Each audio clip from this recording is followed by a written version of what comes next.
Capítulo 1. 1817. Antea, Antea. El nombre resonó por el eco en la vieja casona y Antea, que revisaba las sábanas en el armario de blanco, se sobresaltó dándose cuenta con sorpresa de que era Harry quien la llamaba. Con tristeza dejó la sábana inservible que tenía en las manos, confeccionada en finísimo lino y con un bello bordado del monograma de sus padres, orlada de encaje tejido a mano y con roturas causadas por los pies de Harry que ya no podrían remendarse más. Antea, repitió la voz de Harry. Ella percibió esta vez un tono de apremio. Corrió por el pasillo y al llegar a lo alto de la deteriorada escalinata de roble lo encontró de pie en el vestíbulo, muy apuesto con su ropa de montar. Mientras se apresuraba hacia él no tuvo duda por la expresión de su rostro que algo le preocupaba. «¿Qué sucede?», preguntó agitada al llegar a él. «Meldosio se lastimó la mano y no podrá tocar esta noche». «Oh, no puede ser», exclamó Antea. «Es verdad», afirmó Harry. «¿Qué demonios voy a hacer? ¿Cómo encontrar a alguien más?». Antea aspiró hondo y dijo: «Ven al salón, te daré algo fresco de beber». «Estás muy agitado». «Por supuesto que lo estoy». «¿Qué esperabas?». Sin escucharlo más ella corrió a la cocina donde ya tenía preparada una bebida a base de frutas que esperaba le gustara a Harry y que le haría mejor que el claret que de todas maneras no podían adquirir. Una jarra de cristal estaba colocada en agua fría, ella la tomó junto con un vaso y se apresuró a regresar al salón. Era una habitación grande y atractiva, con techo de vigas como la mayoría de las otras habitaciones de la casona que se construyera en la época Tudor. Aun cuando la alfombra estaba gastada, sorprendía que el resto del mobiliario fuera francés y valioso, así como los cuadros. Harry se había dejado caer en un sillón y su hermana llenó el vaso con la bebida de frutas y se lo entregó. La bebió sin decir una palabra, evidentemente tan absorto en sus pensamientos que no saboreó lo que bebía. Un poco turbada, Antea se sentó en el sofá y lo observó antes de preguntar: «¿Estás seguro de que el señor Meldosio no podrá tocar esta noche?». «Por supuesto que lo estoy», contestó malhumorado Harry. Se cortó la mano derecha y la tiene hinchada, al doble de su tamaño normal. Se la vendaron y sería imposible que tocara el piano en tales condiciones. «Pobre hombre». «Debe ser muy doloroso», comentó Antea. «Es más doloroso para mí», respondió molesto Harry. «Comprenderás que esto puede provocar que pierda mi empleo». «¿Tan malo es?». «Si tú no tienes la culpa», protestó Antea. «Sí la tengo al no poder proporcionar a su señoría lo que desea». «Cuando me contrató, y fue la entrevista más desagradable que recuerdo haber tenido», expresó. «Debe entender que siempre consigo cuanto deseo sin discusión alguna. Si no puede proporcionarme lo que necesito, entonces buscaré a otra persona que sí pueda hacerlo». Antea ya había escuchado eso antes e inferido que el marqués de Eaglescliffe era un hombre en extremo desagradable y su convicción de que sin duda era muy molesto se había incrementado desde entonces. Mientras tanto comprendían muy bien que para Harry el perder su empleo como administrador, de lo que otrora fueran sus propiedades, sería una tragedia. Pareció casi providencial cuando, debido a las inmensas deudas que dejara su padre al morir y después de mucho reflexionar y padecer, Harry había decidido vender la casa, el refugio de la reina, y gran parte de los terrenos. Su amigo Charlie Torrington encontró a un comprador quien no solo pagaría lo que parecía una suma estratosférica por el refugio de la reina, sino que también emplearía a Harry para que administrara la propiedad en su nombre. «Ya todo lo tengo arreglado, viejo», había dicho jubiloso cuando llegó de Londres para dar a Harry la noticia. «Traeré a Eaglescliffe el miércoles para que conozca la casa», aun cuando ya decidió comprarla por la descripción que le hice. «Eaglescliffe». «El marqués de Eaglescliffe», había exclamado Harry. «¿Para qué quiere el refugio de la reina?». «Su propia mansión familiar es una de las más famosas de todo el país». «Lo es», respondió Charlie. «Mas como sabes, está en Oxfordshire y le lleva, aun con sus soberbios caballos, bastante tiempo llegar a ella desde Londres, mientras que esta casa está a menos de una hora». «Pero si también tiene su mansión en la Plaza Berkeley de Londres», insistió Harry. «No comprendo por qué quiere vivir aquí». «No se trata de vivir, tonto. Se rió Charlie. ¿Desea algún lugar al cual llevar a su amada en turno a pasar un fin de semana o 1 o 2 noches? Por el momento es Lottie Vernon, bailarina del Covent Garden. No es posible que la lleve al castillo Eaglescliffe. Harry se puso rígido. No estoy seguro de desear que mi casa, dijo cortante, se convierta en una especie de burdel de la mejor sociedad. Charlie levantó los brazos. Querido Harry, no puedes darte el lujo de mostrarte exigente. Sabes bien que la suma que Eaglescliffe está dispuesto a pagar cubrirá las deudas de tu padre, las pensiones de los viejos sirvientes que tanto te han angustiado estos últimos meses y sobrará lo suficiente para que coman tu hermana y tú. Y si aceptas el empleo que sugiero, de hecho vivirás cómodamente. ¿Empleo? ¿Qué empleo?, había preguntado Harry. No puedes acusarme, amigo, de no pensar en ti. Comprendo cuánto detestarías ver a otro administrar lo que ha sido tuyo y hacerlo con toda probabilidad muy mal. Charlie observó por la expresión en el rostro de su amigo que había dado en el blanco. El noble marqués continuó. Me pidió que le buscara un administrador ya que consideraba que alguien de la propia localidad sería mucho más apto. Harry se había incorporado en su asiento y miró a su interlocutor con asombro en tanto Charlie agregaba. Por lo tanto le dije que tenía al hombre idóneo, inteligente, astuto, de absoluta honestidad y muy confiable, el señor Dalton. ¿Dalton?, preguntó Harry. Eres tú. No seas cabeza dura, Harry. Ya tengo todo planeado y puedo asegurarte que me llevó bastante tiempo, así que espero que me lo agradezcas. Por supuesto. Sabes que sí, Charlie, pero me resulta difícil entender lo que sucede con exactitud. Lo que sucede es que te pago la deuda que contraje contigo desde que me salvaste la vida en Waterloo. Oh, eso. Para mí significa mucho, y debido a que no puedo verte sumido en problemas como has estado desde la muerte de tu padre, encontré la solución. Vas a vender el refugio de la reina y sus terrenos en mucho más de lo que valen y por añadidura serás tú el administrador. Por lo que me has dicho, requieren de mucho trabajo después del prolongado descuido en que están. Es verdad, dijo Harry, sin embargo. Vamos, viejo, lo interrumpió Charlie. En mi opinión, el haber convencido a Eaglescliffe de que el refugio de la reina es justo lo que desea en este momento fue un milagro. Hizo una pausa antes de continuar.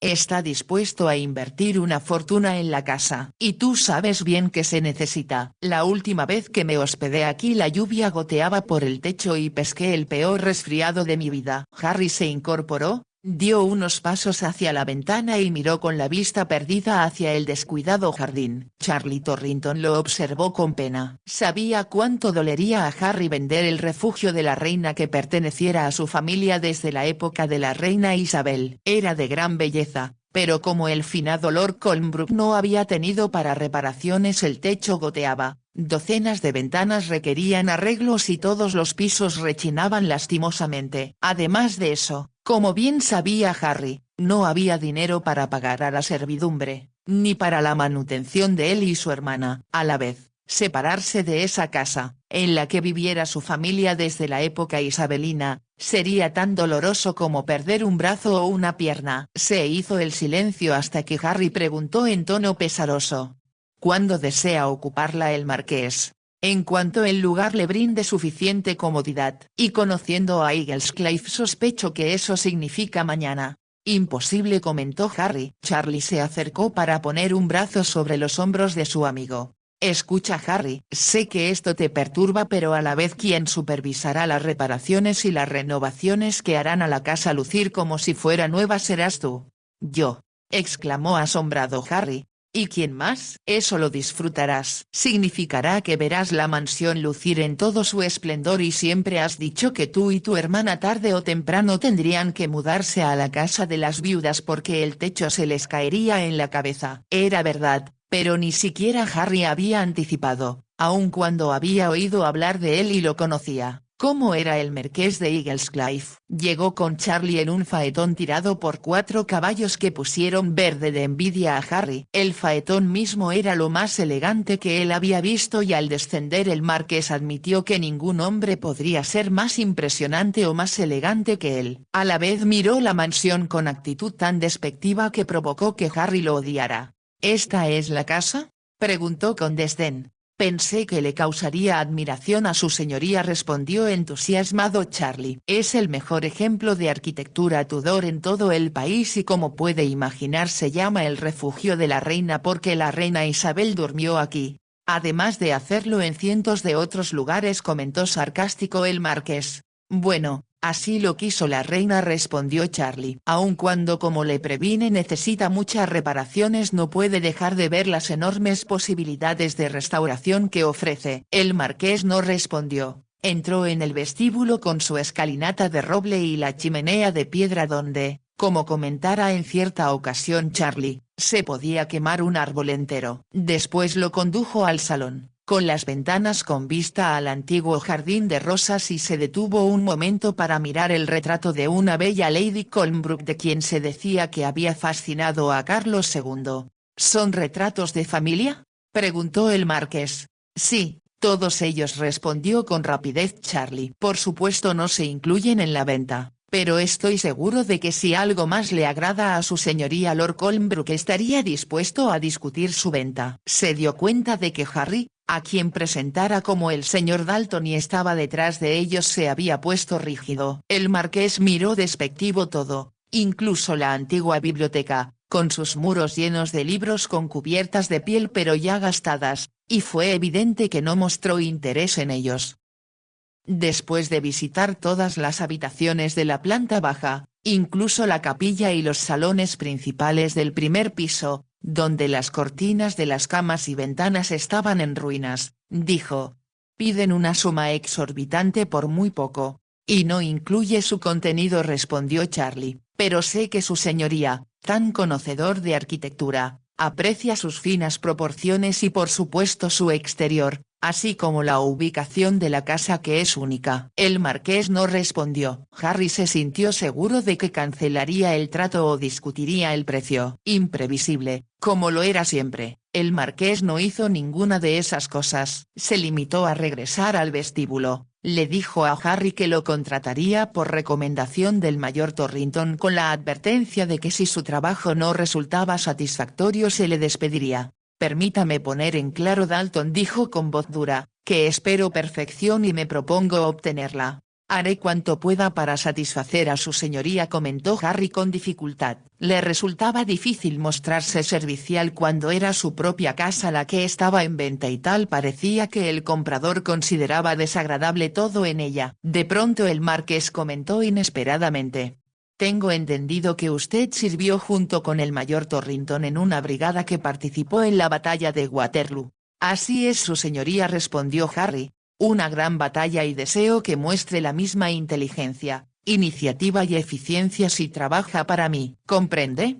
«Comprendo. Muy bien, entonces lo contrato», indicó el marqués, «y mis órdenes son que inicie de inmediato la restauración de esta casa. Mi secretario vendrá mañana de Londres para entrevistarlo y asegurarse de que cuente con todo el dinero necesario para tal fin. Espero de usted un reporte mensual de cómo progresan las cosas. Es esencial que todo se termine tan rápido como sea posible». Mientras se dirigían hacia la puerta preguntó: «¿Regresa conmigo Torrington o desea quedarse aquí?». «Preferiría quedarme si me lo permite», respondió Charlie. «Espero ver a Lord Colnbrook, quien, como le dije, lamentó mucho no poder estar aquí hoy para conocerlo. Deseo informarle lo que se decidió y estoy seguro de que se sentirá muy agradecido». El marqués no se dignó responder, subió a su faetón, tomó las riendas y partió. Su apariencia era tan magnífica que ni Harry ni Charlie hablaron mientras lo observaban perderse de vista. Entonces Charlie, satisfecho, lanzó una exclamación: «Lo logramos, Harry». «La compró. Ni por un momento soñé que pagaría lo que le pedí». «¿No cambiará de opinión?», preguntó Harry en voz baja. «Se enorgullece de su fama de que una vez dada su palabra jamás se retracta». «No, Harry, el dinero es tuyo así como el puesto de administrador, aunque será un trabajo arduo y difícil». Era verdad y solo Antea sabía cuánto había trabajado Harry y ella también durante las siguientes semanas. Primero tuvieron que poner habitable la casa de las viudas, que estaba en las mismas pésimas condiciones que la casa principal, y después pasar a ella todas las cosas que pudieron conservar de la casa principal. Fue imposible llevarse todo, porque la casa de las viudas era bastante pequeña, con solo 5 dormitorios, además de los de la servidumbre, 3 salones y el comedor. En realidad era una casita muy atractiva, donde numerosas viudas Colnbrook habían pasado felices los últimos años de su vida. A la vez Antea, tanto como Harry, sabían que nunca sería lo mismo que vivir en el refugio de la reina. Por arruinada y polvorienta que ésta estuviera, era una casa que ellos amaban. Amaban la gran escalera,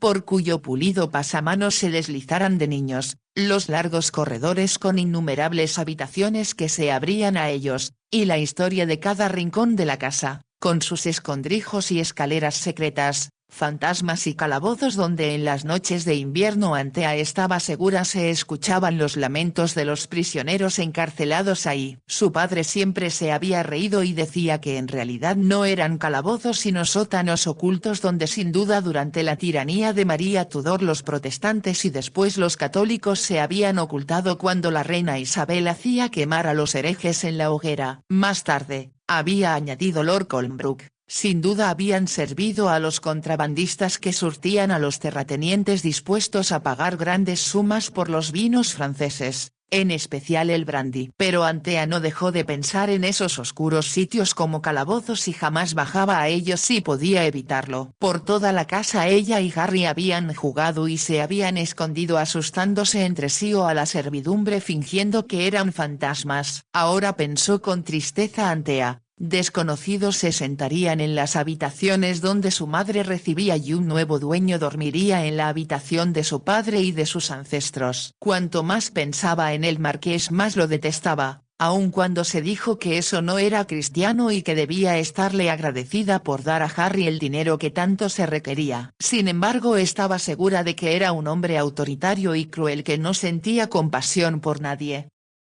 Harry no le había explicado los motivos del marqués para comprar la casa como se los dijera a él Charlie, pero ella sospechaba que algo raro sucedía. Después de que se terminaron los trabajos de restauración, y ella tuvo que admitir que los trabajadores habían hecho una labor excelente bajo la dirección de Harry, se enteró de que el marqués la ocuparía por vez primera con una fiesta.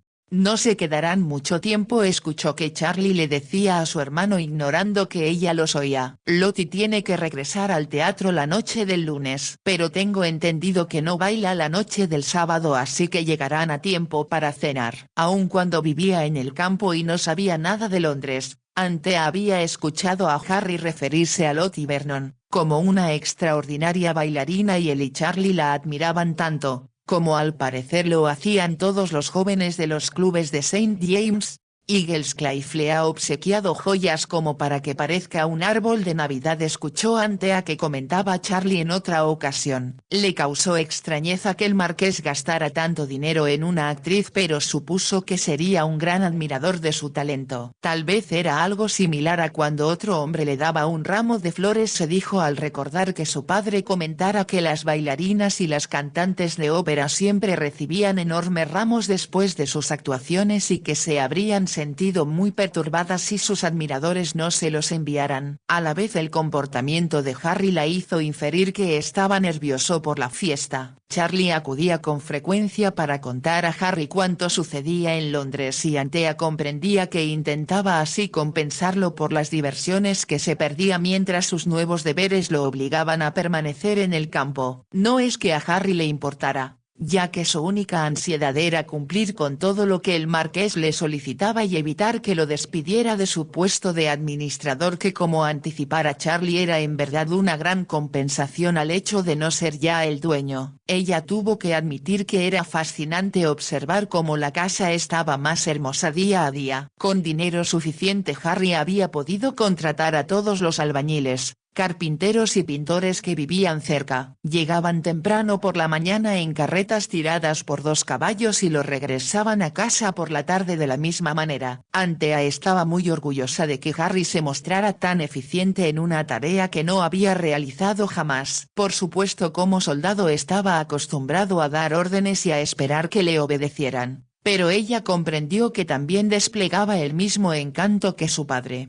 Así los trabajadores se esforzaban por complacerlo. Como Harry debido a la guerra había estado ausente varios años, la mayoría de los trabajadores no lo conocían e ignoraban que en realidad era Lord Colmbrook. Y Antea pensó que por lo que oyera hablar del marqués era poco probable que visitara a los pensionados que vivían en la aldea o a quienes pudieran conocer a Harry desde pequeño e identificarlo. Solo espero que recuerde responder al nombre de Dalton, había comentado Harry poco después de iniciar su trabajo. ¿Qué te hizo elegirlo, Charlie? Tuve un tutor apellidado Dalton, contestó Charlie. Era una pesadilla pero muy eficiente en su trabajo y por eso pensé que te quedaría bien a ti. Debiste consultarme antes de rebautizarme, se quejó Harry.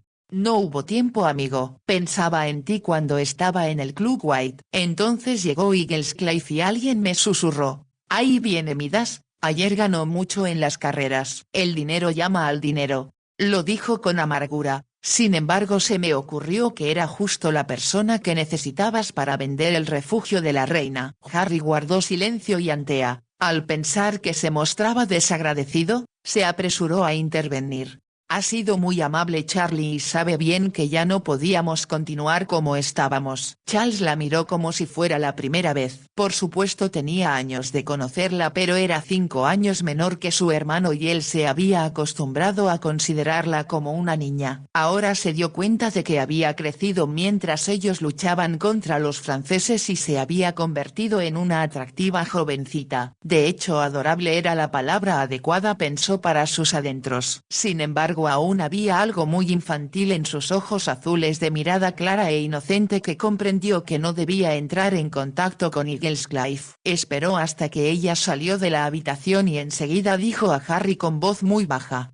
Pase lo que pase, Harry, no permitas que el marqués venga aquí ni conozca a Antea. Harry pareció sorprendido. ¿Por qué? No seas tonto. Ya sabes cómo es con las mujeres y Antea, acabo de descubrirlo. Se ha convertido en una joven muy hermosa. ¿Te parece? Preguntó Harry de forma vaga. Estaba tan acostumbrado a ella y a considerarla una chiquilla, siempre de cabello suelto y alborotado, el vestido rasgado y los calcetines caídos sobre los tobillos, que cuando ella volvió a la habitación la observó. Así se dio cuenta de que a pesar de su vestimenta tenía una gracia que no había advertido antes y su rostro, aunque muy juvenil, ya no era el de una niña. Esa noche, al acudir como era su costumbre a darle las buenas noches, se sentó al borde de su cama y le dijo.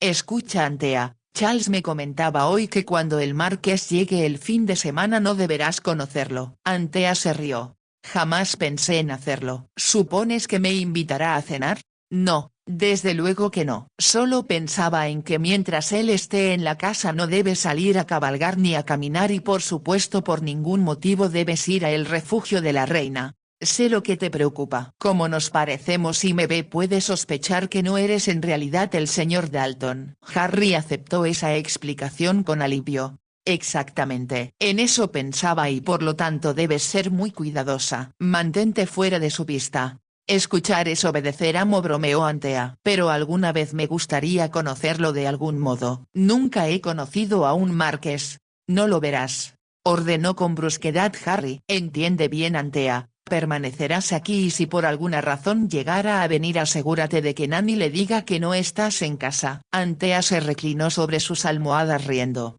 Más incitas mi curiosidad.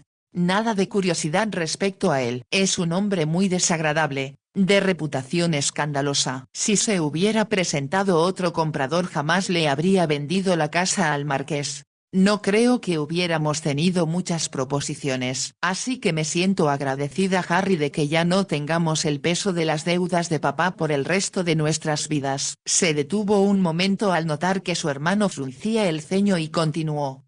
Fui a visitar hoy al pobre viejo Burrows y está muy emocionado por las reparaciones que le hiciste a su cabaña. Me dijo que nunca había vivido antes con tanta comodidad. Me hizo feliz escucharlo. Gracias a Dios pude hacer algo por los pensionados, murmuró Harry. Y Nanny está emocionada de que le dieras esa fuerte suma para compensar tantos años durante los cuales trabajó sin salario. Me dijo que con eso podría pagar su funeral, pero yo le contesté que si se moría resultaría ser un inconveniente para nosotros y poco amable de su parte. No hay duda, sonrió Harry. Pensaba al decirlo que Nani sería la mejor dama de compañía que podría desear para Antea. Ya había hablado con ella respecto a su hermana y Nani dijo con firmeza: no se preocupe, amo Harry, cuidaré de la señorita Antea como siempre lo hice y por lo que he sabido de su señoría no tiene nada a su favor. Con voz más cortante añadió: y traer a esas vulgares coristas no es mi idea de cómo debe comportarse un caballero. La pobre madre de usted se revolvería en su tumba. No hables así frente a Antea, Nani, suplicó Harry. Solo despertarás su curiosidad y de inmediato querrá conocer al marqués porque no tiene idea de cómo es un hombre de ese tipo. Me encargaré de que permanezca aquí, amo Harry.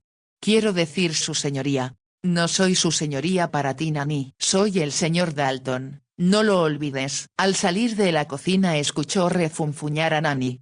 El señor Dalton. A lo que ha llegado el mundo, que un caballero tema usar su propio nombre. Durante los meses en que se había restaurado el refugio de la reina, Harry había visto al marqués varias veces cuando acudía para revisar los trabajos e insistía en que todo se hiciera con más rapidez. También fue a Londres en una ocasión para entregar su reporte mensual y el marqués le dijo de forma breve y tajante que no deseaba esperar ya más. Compré la casa para un propósito, Dalton, y ya se acerca el verano. Deseo pasar en el campo el próximo fin de semana ya que no hay tiempo para llevar a mis huéspedes a otro lugar. Golpeó la mesa con una regla antes de añadir: por lo tanto terminarán los dormitorios de la casa. Llene el lugar de servidumbre, que confío usted sabrá contratar, aunque mi secretario le ayudará si tiene problemas, y espéreme con un grupo el sábado 20 de mayo. Queda muy poco tiempo, su señoría, respondió desesperado Harry.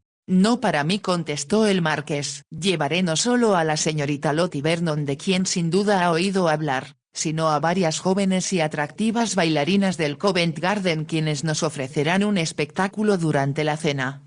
¿Un espectáculo, dice su señoría? Casi jadeó Harry. Es muy sencillo. Levante una plataforma como de medio metro bajo la galería de los músicos en el comedor. Las chicas harán sus poses plásticas, uno de los más novedosos espectáculos que han llegado del continente. Necesitarán un pianista y deseo que me consiga uno de la localidad. Le pareció que Harry se mostraba sorprendido y explicó: a las bailarinas las atenderán después mis amigos y les resultaría un tanto embarazoso que asistiera algún pianista que las conociera. Por lo tanto debe conseguir alguno que después de acompañarlas se retire. ¿Comprende?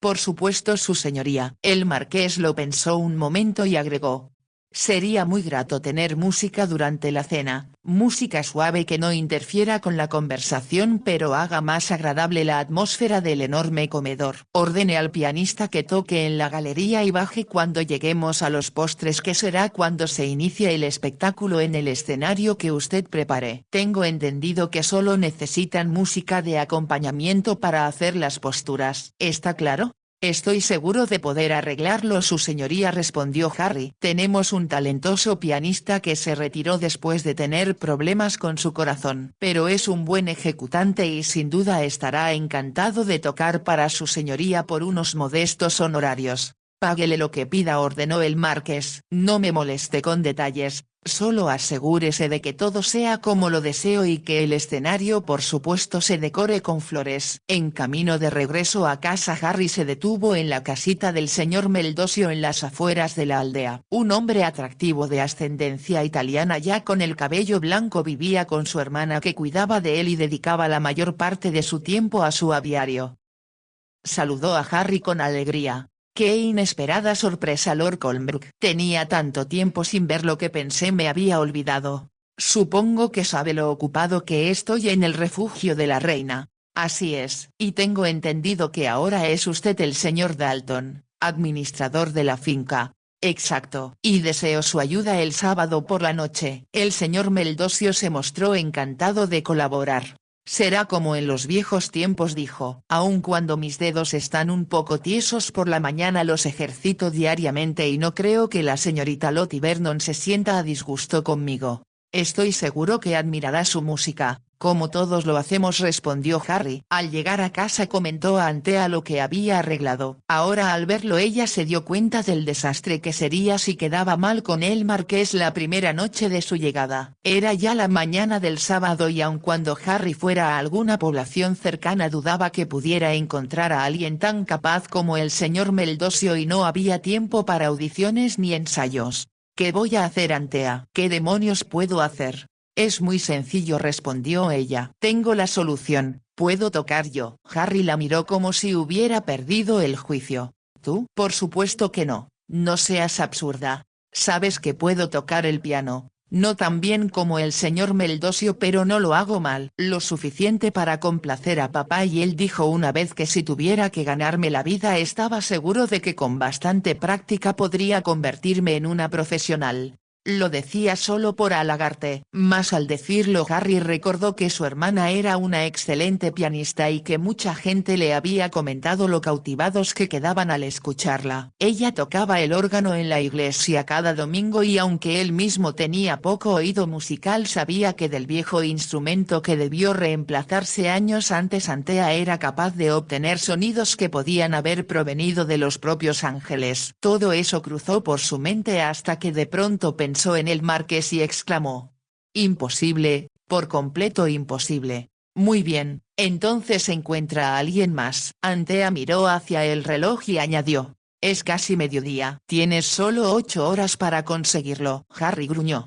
«Sabes que no tengo tiempo para buscar. Hay todavía 1.000.000 de cosas pendientes. Los jardineros cortan las flores y tengo que revisar que las arreglen apropiadamente. Cuando salí esta mañana no habían colgado las cortinas del escenario y si no superviso cómo pone en la mesa será un desastre. Williams es buen jardinero pero tiene el mismo sentido artístico que un conejo». Se mostraba agitado y Antea intentó calmarlo. «Te entiendo, querido. Es mucho más sencillo que me permitas tocar a que te preocupes e intentes encontrar a alguien que no existe en el poco tiempo que te resta. Sabes que no puedo permitir que entres en contacto con el marqués y sus amigos. Ni que fueran a comerme, y con franqueza, aunque aprecio el cumplido, no creo poder compararme con Lottie Vernon». Eso era innegable, pensó Harry. Miró a su hermana, ataviada con un vestido de algodón desteñido y el cabello mal peinado, y se dijo que ni en 1000 años, el marqués se interesaría en una jovencita campesina cuando estaba obsesionado por la más exótica y fascinante bailarina de Londres. Como si se diera cuenta de que titubeaba, Antea se sentó en el brazo del sillón y le rodeó el cuello con un brazo.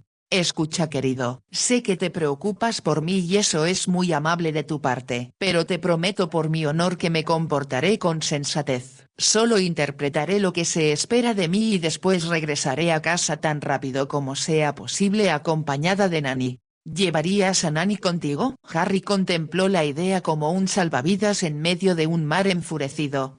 «Sí, por supuesto. Nani puede esperarme en la habitación del ama de llaves y en cuanto termine de tocar me vendré a casa con ella». Después de un silencio Harry dijo: «Estoy seguro de cometer un error. Sé que debería rehusarme a hacerte caso pero no puedo arriesgarme a perder mi empleo y con franqueza no deseo que eso suceda. No, debemos evitarlo. Ha sido una gran satisfacción poder hacer justo lo que yo deseaba por los granjeros que tanto padecieron durante la guerra y habían perdido ya la esperanza». Lo sé, dijo Antea. «Y están muy agradecidos, Harry. El señor Barnes me dijo hace 2 días que tú habías sido como el propio San Miguel que bajara del cielo a salvarlos de la ruina». Harry hizo una mueca. «Le deberían estar agradecidos al marqués, como sabes. Debo decir en honor a él que jamás se ha opuesto a ningún gasto que he hecho a favor de las granjas, los pensionados o de la propiedad». «No puede ser tan malo como lo pintan», comentó Antea. «Sí, lo es», insistió Harry. «Es un hombre malo, te lo aseguro. Y no permitiré que lo conozcas, ni que hables con él. ¿Comprendes, Antea? Te ocultarás mientras tengas que tocar. Y tan pronto como el espectáculo termine junto con Nani regresarás aquí. Te prometo que eso haré. Y lo que es más, concéntrate en la música y no mires ni escuches nada más. No permitiré que te contamine esa gente que el marqués decidió traer sin derecho a mi casa». Antea intentó señalarle que ya no era suya, pero pensó que sería poco generoso. En cambio besó la mejilla de su hermano y expresó: «No te preocupes Harry, todo saldrá bien, estoy segura de que el marqués se sentirá satisfecho con mi música y no sentirá la menor curiosidad por quién la toca». «Es probable», estuvo de acuerdo Harry. Por su voz Antea percibió que estaba todavía preocupado. Sin embargo se dijo que de forma inesperada y emocionante esa sería una gran aventura en su vida demasiado tranquila.